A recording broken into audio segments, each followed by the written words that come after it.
Hello, this is Essie, the homeless woman. I've been working and taking care of other business, having two cars, have to clean two cars, washing, doing laundry. So I've been busy and haven't much been happening. So I haven't made a video. I think in maybe 2 weeks or a week and a half, something like that. Haven't much been happening with the police. I haven't noticed anything like them watching me. Not to say that they not watching me. I'm sure they probably are, but I haven't noticed. So um, it was something I was going to do. I've been thinking about it concerning them, whether I should or not. I want to because I feel like it would establish more that they have been harassing me all these years. So, but then I'm kind of thinking, will it stir up more? You know what I'm saying? More harassment. Um, but yeah, it's like I want to. I guess I need to pray about it. I know everything is in Yahweh's hands. I know that Yahweh is in control. But we have a system in place where if a business does you wrong, you have the right to call and complain on that business or a particular person that works at a business. You have that right, even though Yahweh's in control and Yahweh is going to pay back everyone that does wrong or does you wrong. We still have a right to file a complaint on someone. And sometimes we need to step up and do what we're supposed to do, and then Yahweh can do the rest. And then sometimes when maybe it's not a business, maybe it's someone on the street or someone in your neighborhood that does you wrong. And um, I think he give us the wisdom and knowledge to know what steps to take, because sometimes you could take certain steps and it'll make things worse.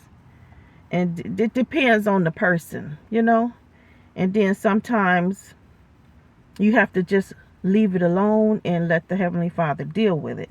So this last step that I'm thinking about doing, um, I've been thinking about it if I should or if I shouldn't. So I'm going to pray about it because I know Yahweh's in control.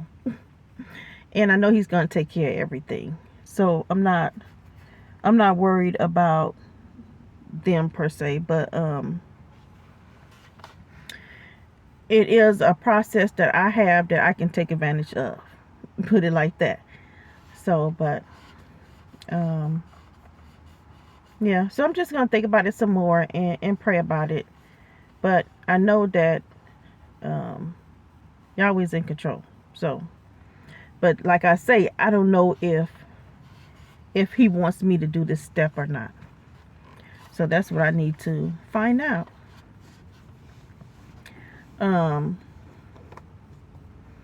so tomorrow is Thanksgiving, and I don't celebrate Thanksgiving. I don't celebrate a lot of holidays. I celebrate birthdays, and I celebrate Mother's Day and Father's Day, but my father has passed away, so I don't celebrate Father's Day anymore. So I only celebrate birthdays and Mother's Day.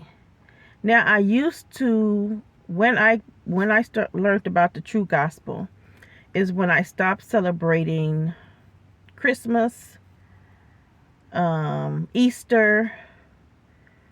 I stopped celebrating those holidays.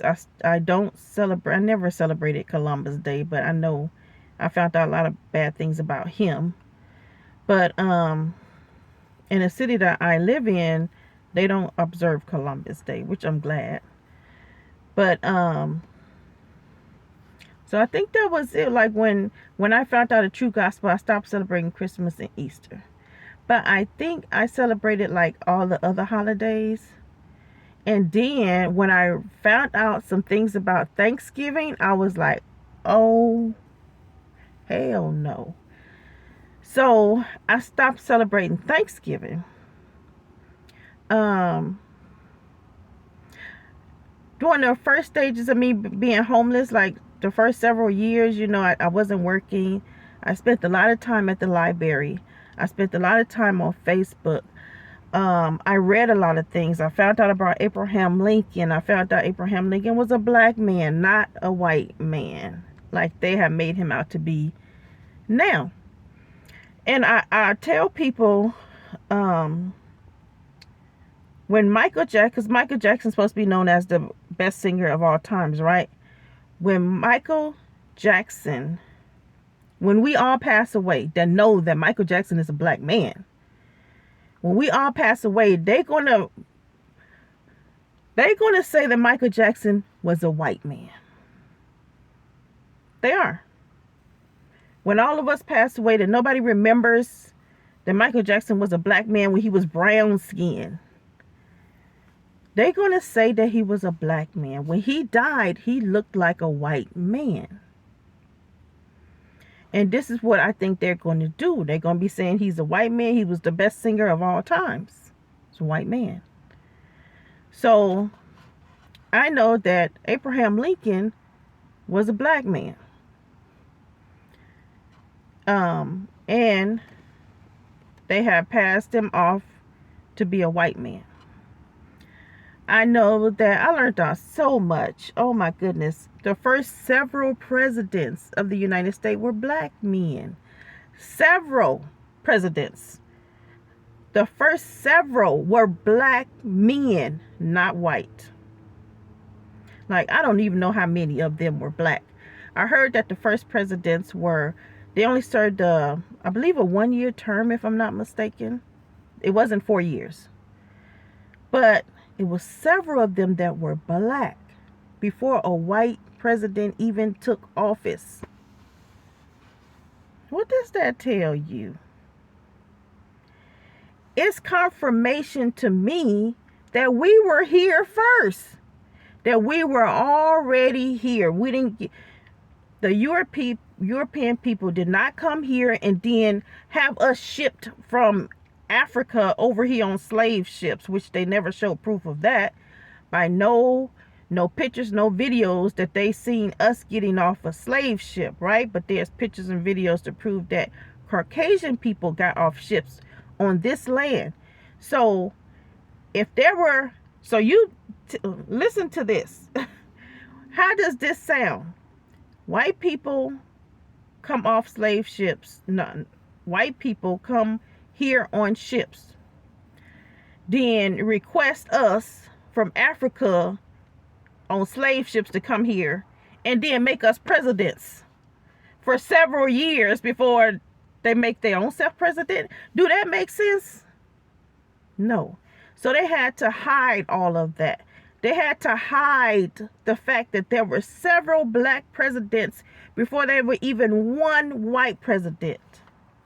And throughout, say from George Washington on up to now, you see they saying Obama is the first black president, which is a lie. He is not the first black president. And Obama is not one of us. He is not black American. He is Kenyan. His father is from Kenya. He's not one of us. So from George Washington on down, there have been presidents, and there was one that was black. I don't know if they made him white too. And then there has been other presidents that were biracial, and they have changed their nose, changed their lips to make them look Caucasian. So you cannot tell that there were even ever black presidents. So let's just wipe out the first several black presidents. Say George Washington is the first one. And then all the other presidents came after him that were biracial. We're going to change their facial features and we're going to lighten them up. We were here first. So when I learned about Thanksgiving, and I learned that the Caucasian people that came over here fought with the Indians, which at the time I was thinking about the Indians being the Indians that I see right now, the native Indians with the light skin. Now I know that that is not true. We're the Indians that they were fighting. Remember Christopher Columbus, when he came here, and Christopher Columbus is a black man, not a white man. He's black from Spain, not white from Spain. When he came here, he called us Indians. An African woman said that they used to call us Red Indians. Okay, so Christopher Columbus came here. He saw us. He said that our skin was like a penny. Do you know that's why Abraham Lincoln is on a brown penny? Because he was a black man. He's the only president that's on a brown penny. They call it. He said, what's his name? Christopher Columbus said that we were copper color. Our skin was copper color. So these native Indians that you see today, they're not copper color. They're light skinned, like pale. They're pale. I was watching one video. Oh yeah. The man said that they look Asian. Some of the native Indians today look Asian. And some of them look Caucasian. They don't look like us. So when I found out that when the Caucasian people came over here, when they took over a certain territory, when they fought us and killed us and took over a certain territory, they had a Thanksgiving. In every territory that they fought us and took our lives, they had a Thanksgiving. Thanksgiving is not for black people. It's not for us. We were the ones fighting with them. They were taking our lives and then having a Thanksgiving after they conquered certain territories. It is not a day for us to be saying, Happy Thanksgiving. We shouldn't be saying Happy Thanksgiving. What are we saying Happy Thanksgiving about? They were taking the lives of our ancestors and then celebrating. Why should we be saying Happy Thanksgiving to that? So, at the time when I found out that this is what Thanksgiving is about, and at the time when I found that out, I didn't know that we were the true Indians of this land. I was still appalled by it. I did not like celebrating a day where people are slaughtered, even if it wasn't my people. I didn't like that. So I stopped celebrating Thanksgiving when I thought that they were slaughtering the native Indians. But when I found out that we're the true Indians of this land, I was like, I was just outdone. We're the ones that they were slaughtering. When I think about movies like, you know, those old-fashioned movies, my mama liked watching those movies. Gunsmoke and some of the other ones that's like that. And, but Bonanza. And you see how they get into a gunfight with the Indians?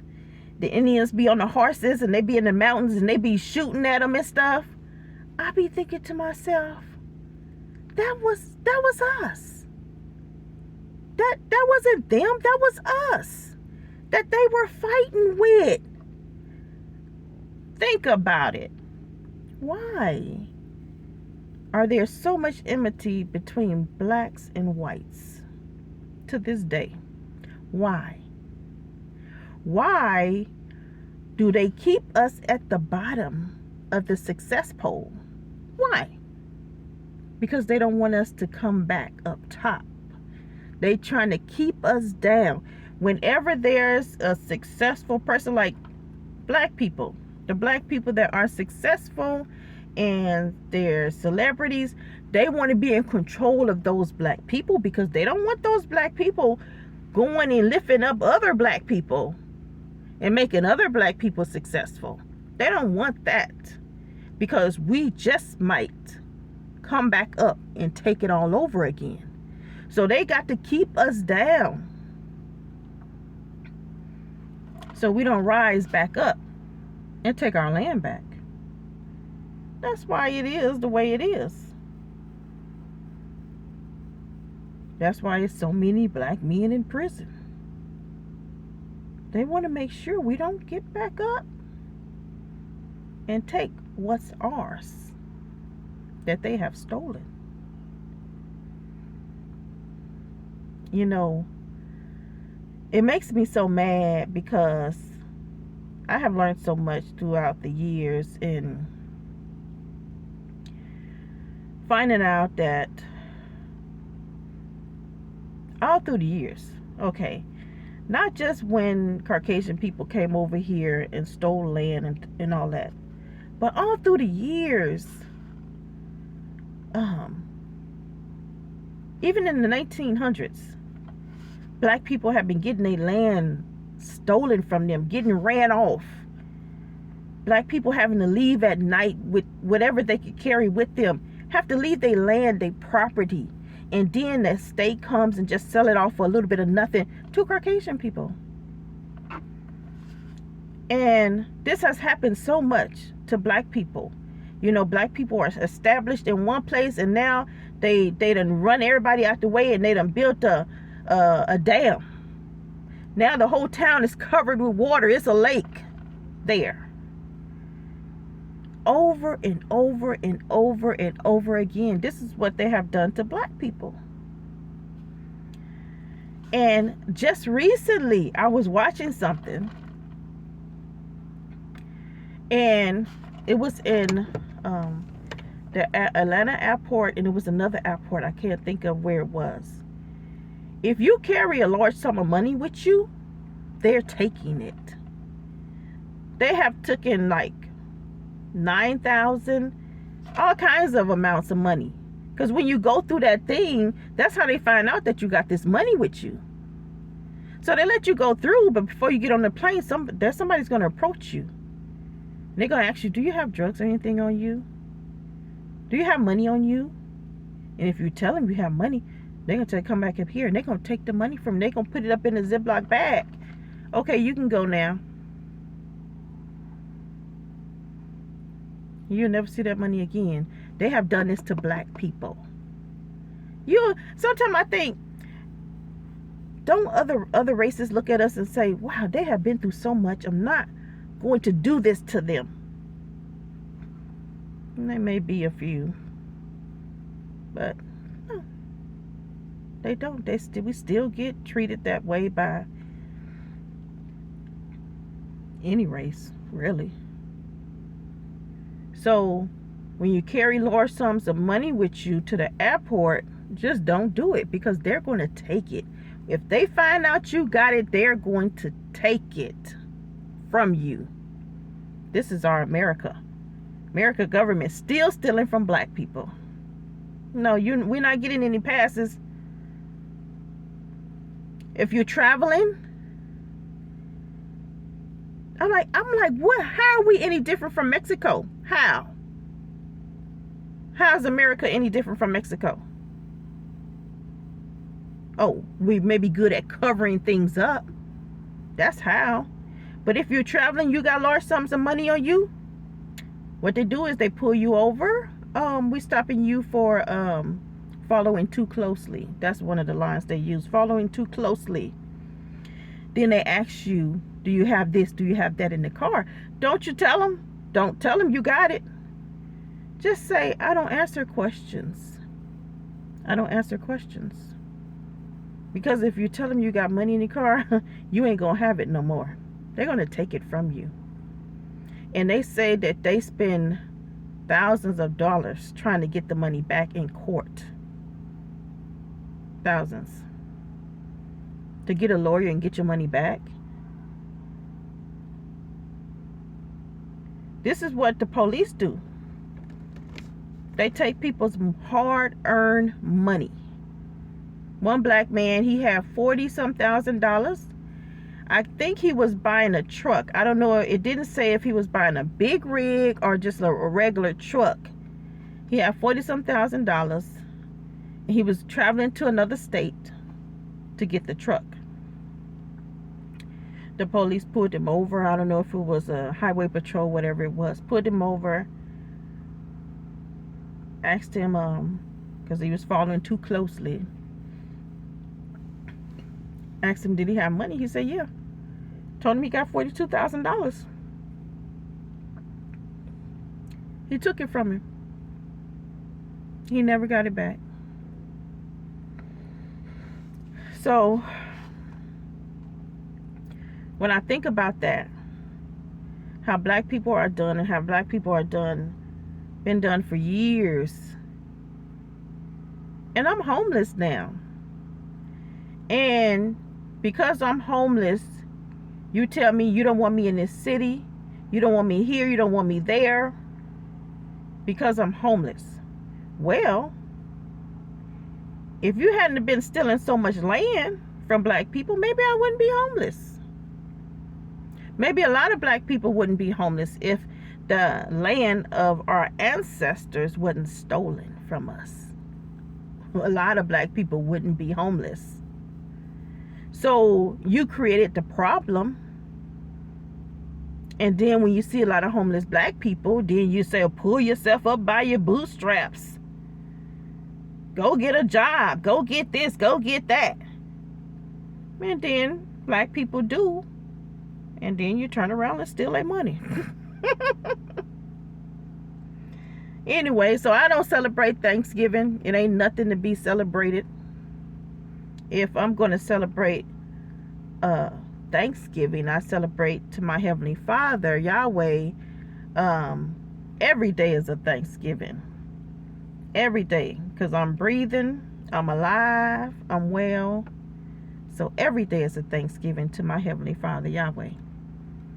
Not a day that America has set aside to celebrate stealing land. But I do love to eat, though. So if you invite me over for turkey and dressing, I'll be there. But, you know, you won't hear Happy Thanksgiving come out of my mouth. But just now. When people say, Happy Thanksgiving, Merry Christmas, I say, oh, thank you, and you too. Same to you. I don't say I don't celebrate it, because I used to say that, and people would get so offended. Like they, oh, what are you, Jehovah's Witness? That's the first line. What are you, no, I'm not a Jehovah's Witness. But people act like, especially Christmas, they get so offended if I say I don't celebrate Christmas. Like, you celebrate it, I ain't mad at you, so why you mad at me? Because I don't celebrate it. It's about to be 25 minutes. I had something else I wanted to say too, but I don't have time. Anyway, I will talk to you guys another day, and I hope y'all have a good day tomorrow as well as every day. But I hope you enjoy your turkey and dressing. I won't be having none, I don't think, unless I go somewhere and buy some, because my mother didn't cook this year. So I will talk to you guys another day. Good night.